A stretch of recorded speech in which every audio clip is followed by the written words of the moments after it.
All right, what's going on, guys? So, welcome back to another episode of the E36 M3 project. Today, we're going to do an oil change in the absolute hardest way possible. And by that, I mean we're going to do the oil pump nut, the pickup tube, and the oil pan gasket all in one fell swoop. And that means dropping the front subframe, which means supporting the motor, pulling the steering rack out, the control arms have to come off of it, the knuckles, probably the exhaust. So this is going to be a fun endeavor that could take some time, but that's okay because this needs to happen because if you don't know, these cars can, I'm not saying that they always do, but they can have the oil pump nut back off. And when that happens, you get no oil pressure because the sprocket that is driven by the secondary chain no longer is actually doing anything to the oil pump. So stop spinning and you get no oil pressure. So it's a rare occurrence, but it can happen. So there's no sense in not doing it because the parts to do it are cheap. And in this video, I'm going to try to sort of make it comprehensive so that if you want to do this yourself, you kind of know how to do it.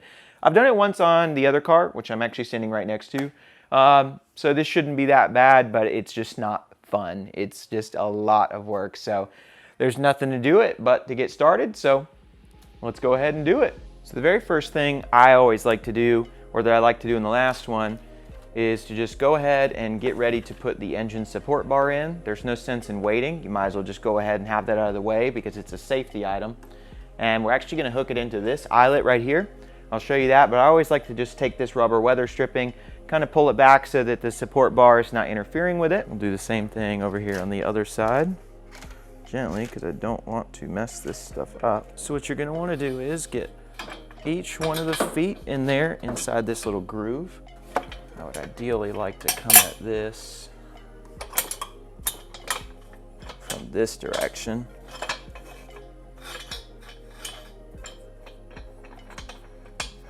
All right, so as you can see, I've got the bar in place. Just wanted to point out a few important safety concerns. I always like to make sure that these are just about as upright as possible. That's not perfect because there's a little bit of tolerance in between these pieces. It is a Harbor Freight bar. The way I do it on E36s is just to run the hook. You guys saw I actually flipped it around. It's best to do it this way backwards, like as in the hook coming from that way, just because then you can get this a little bit further up and it doesn't have, like you see how that's basically flat. It doesn't want to have that intense slope like you saw it had before. Same thing over here. This one's just about straight. And that's good. We're not actually going to need this bar for a good bit into the process, but I just like to have it there just because you never want to forget when you're messing with engine mounts and have something fall because it would be catastrophic. So yeah, that's in place. Let's move on to draining the oil next. Okay. Oh. Yep. Well, that did not go as planned. That looks like sludge. Okay, well, I need to go get some paper towels. All right, so we got the oil drain. Now we're gonna go ahead and get the X-brace off, which is gonna be the next step. I'm always very wary about taking these bolts out because these bolts right here love to strip out thread, and you definitely don't wanna do that. Golly. Now we're just gonna take these front bolts out.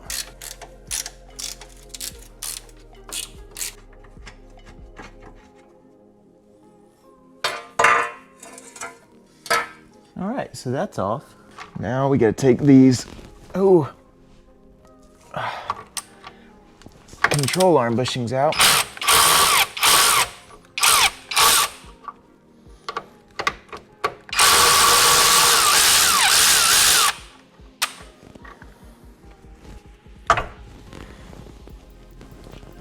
Ooh, that ball joint feels disgusting.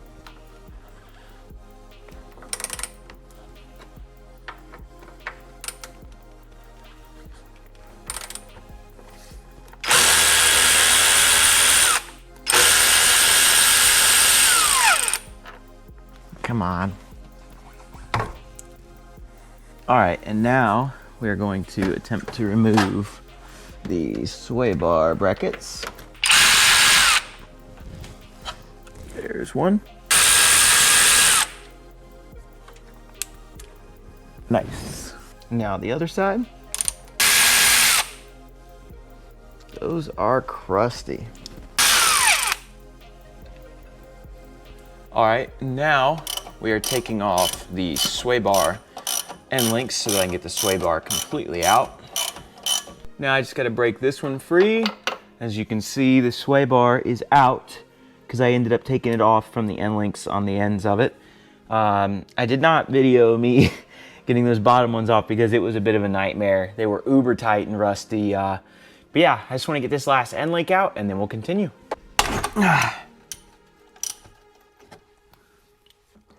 now we're draining the beautiful power steering. Ugh, that stinks so bad. Ugh. All right, so now that we have that line drained, let's see if I can get you a good shot. Okay, yep. So you see that front bolt right there? We're gonna take that out because that is actually the hard line section for the rack. And you're gonna need to take that off because I'm actually gonna drop the entire steering rack off. All right, so now as you can see, I got that front one out and I just realized we need to get that second one out because it goes up and over, and I'm not sure you're gonna be able to see it, but it actually is that line right there. I'm gonna take it off there because I think leaving it on the pump makes the most sense. And then once I do that, I'll need to take off the two 10mm bolts that hold on this front hardline section. And then other than these actual tie rod ends, this thing should be steering rack wise, goodness gracious, ready to come out. Aside from the, of course, the two big bolts that hold it to the front subframe. And I'm probably gonna leave those and just take it down as one unit. All right, let's keep going. We're gonna go ahead and get these two 10mm bolts off that hold on this hardline section.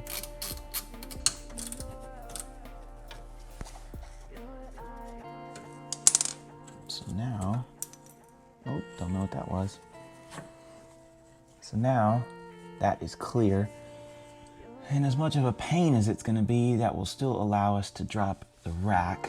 So next, I need to disconnect the steering coupler from the steering shaft. That connection right there, there is a single bolt on that actually provides a clamping force onto the actual splines on the steering rack. And now you would probably think, well, just go ahead and take that bolt off. Now here's the problem. If you do that, your steering wheel, if it turns at all, or you actually somehow turn the rack at all, you're gonna end up with a steering wheel that's crooked. And well, you know, that may not seem like a huge deal. You just take it out with alignment, then your rack's not centered. So what you need to do, what I'm gonna need to do is try to clean up in there and make a mark with both a paint pen on the splines and on the actual steering shaft itself so that I know exactly what orientation they go back in. And I probably won't get it perfect, but closer is better. So yeah, let's go ahead and get that cleaned up and mark it up. All right, so next thing we gotta do is take off these two large bolts that secure the steering rack to the front subframe. And both of these on my car are 15mm, but they were different on the convertible. I'm assuming this is factory, so don't take that for granted on every car, but on most, I would imagine that they're both gonna be 15mm here. This thing is probably not gonna be enough to get it off just with a pull the trigger, but we are sure gonna try. Nope. Okay, so these bolts get torqued to 400 billion million Newton meters. So bring your purse, get ready to hit it with it. Or just use an impact gun, which I, for some reason, still don't own one. For that to be enough to get it broken free. Ow! That didn't feel good. I just about knocked myself out. Interesting how that one, the bolt wanted to come right out. And the nut stayed, whereas it was the opposite on the other one. It's like it's seized in there, it's weird. The old hammer should do the trick though.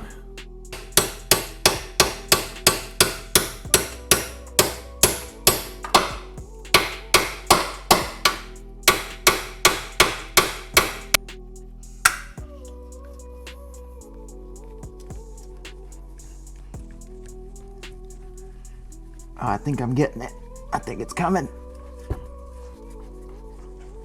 Come on. Come on. Give it to me. Yes. Oh, what a nightmare. Man. Watch this. It's going to be satisfying. All right, so now we're going to go ahead and, well, I'm going to have to hold it. Oh, wow. I'm going to go ahead and take these calipers off. This car is one of those ones where someone just went to town with the impact gun and just had themselves a field day. Torque specs. What are those? We don't believe in those around here. A couple Ugadugas and she's good to go. A couple gluten tights. There it goes. Okay. So now I can just set that on there, but it's gonna be in the way, so I'm gonna need to wrap it around.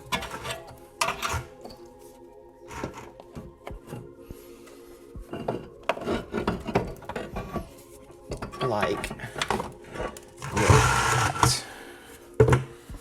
Yep. So there is a little pro tip. If you ever don't want to have to bleed your brakes, just get a little bucket. Now, like I said, the line needs to go in front of the brake rotor, because if you don't, you're going to end up dropping this front subframe and it's going to catch that brake line and you are going to be in a world of hurt, because when that thing is ready to come down, you're going to want to let it come down. You ain't going to want to stop. Just trust me. So now I'm gonna do the same thing on the other side. I probably won't film that. And then we only should have a few little final things to do and this thing will be ready to come out. I went ahead and also disconnected the ABS wheel speed sensor. So basically, I just wanted to say I had a bit of a tough time understanding how it comes out. Basically, once it's plugged in, you just squeeze the little sides. It might help to see what it looks like with the connector undone. So there's just little tabs like right inside these little slots. You just squeeze them and pop it out. It shouldn't be hard at all. Make sure you, did that just break? It sure did, dang it. I was gonna say make sure you disconnect the brake caliper wear sensor, but good news is I have spares of those. Wait, no I don't, dang it. Other than that, it'll just be disconnecting these lower bolts on the engine mounts, and then we should be ready to take these big bolts out and drop the subframe. So yeah, very exciting. All right, so now I'm going to loosen and remove the bolt for the engine, or I say the bolt, the nut for the engine mounts. Really, you can do this one of two ways. You can either take it off the top or the bottom. The bottom is just way easier. Because you'll have access to either way. These are actually going to end up getting replaced with Condor Speed Shop mounts regardless, so it's not a huge deal.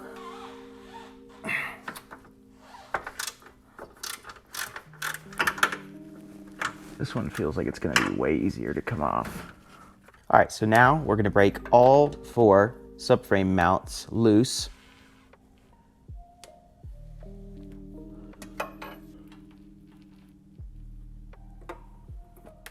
You might hear a little weight shift on the very last one. Don't let it freak you out. You have your support bar in place.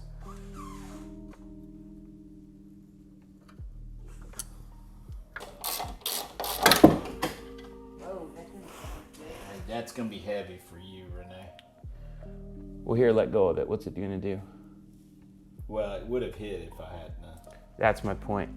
I mean, honestly, you might be able to just leave it as long as it's out. Just pull it up. Should be loose by now. Don't drop that nut.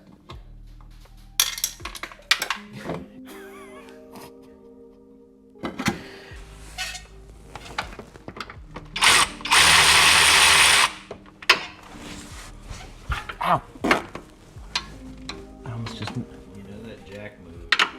I know.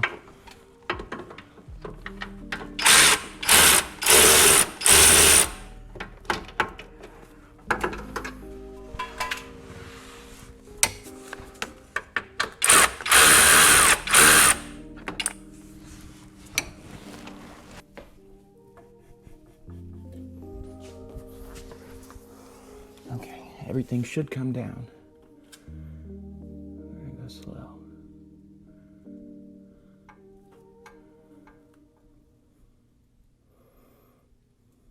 At some point, the steering rack is gonna stop. Maybe? Okay, hang on.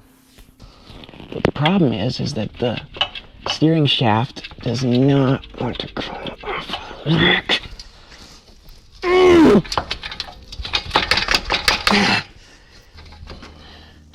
Wow. Okay, let's add some more weight to it.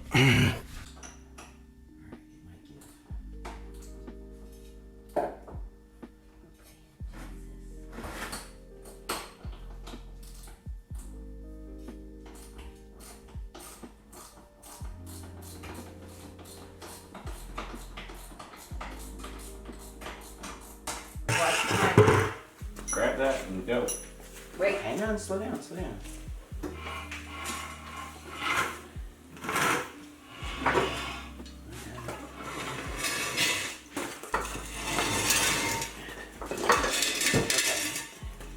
Now, straighten that out and lean it in like that. There you go. Wow. Did you get that on film? I did. All right, guys. Subframe is out. When I tell you that sucked, I mean that sucked. Really, the biggest hurdle of getting this thing out was the steering shaft. So, for some reason, I guess it had basically welded itself to these splines right here, and it was just, let's just say it took 110% of my strength to get that thing off. And I'm a pretty strong dude, I'll have you know. But we got it. I'm very excited because everything you see here, well, most everything that I can is going to be taken to get powder coated. This front subframe, we're gonna reinforce these pickup points. Luckily, visually, none of them are cracked, which is nice. I say pickup points. The engine mounts, I actually already have the kit from Condor Speed Shop, and I'm probably gonna paint the steering rack. We'll start with cleaning everything and, you know, kind of seeing where we're at. I'm gonna get all new hardware, clean off these broadways, and yeah, what a fight, man. Like, that was ridiculous. I will pick this back up tomorrow, but today I am way too exhausted to keep going. I'm gonna get this space cleaned up so I have a fresh, nice place to work tomorrow, and we'll get back started tomorrow. Like I said, world's hardest way to do an oil change. All right, guys, so it's actually another day. That's gonna be a wrap on this episode. As you can see, we've got the front subframe out of the car. Everything went relatively smoothly, spare for that last little bit when I couldn't get the steering shaft off. But I never actually officially filmed an outro for this video. So just want to say thank you guys so much for watching. The next episode, what we're gonna do is we're gonna take all this and pressure wash everything, get everything prepped for powder coat. Then we'll actually go in here and begin getting the oil pan off. That way we can go ahead and get the oil pump nut safety wired, loctited, and put everything back together. And then we can start tackling this big pile of parts right here. But I'm very excited, so thank you guys so much for watching this episode. I'll see you guys in the next one. Keep your heads up and have a great day, and see you next time.